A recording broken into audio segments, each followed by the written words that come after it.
आणि नोटाबंदीनंतर अधिकाधिक पैसा खेळता करण्यासाठी आरबीआयने एक नवीन निर्णय घेतलाय।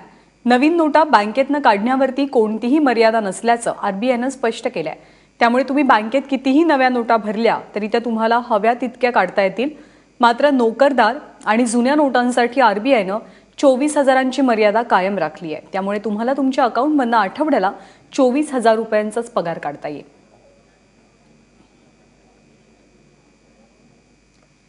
दरम्यान आरबीआयचा हा निर्णय नेमका काय आहे ते सांगतायत सीए तुषार पगार।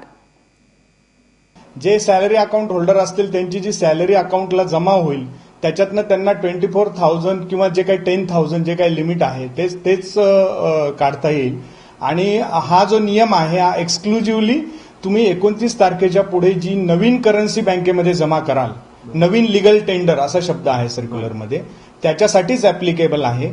जुनी 500,000ची नोट ही आज लिगल टेंडर नसल्यामुळे ती रक्कम जर तुम्ही जमा केली तर तिच्या बदल्यामध्ये तेवढीच रक्कम लगेच बँकेतून तुम्हाला मिळणार नाही। तिच्यासाठी 24,000चंच लिमिट ऍप्लिकेबल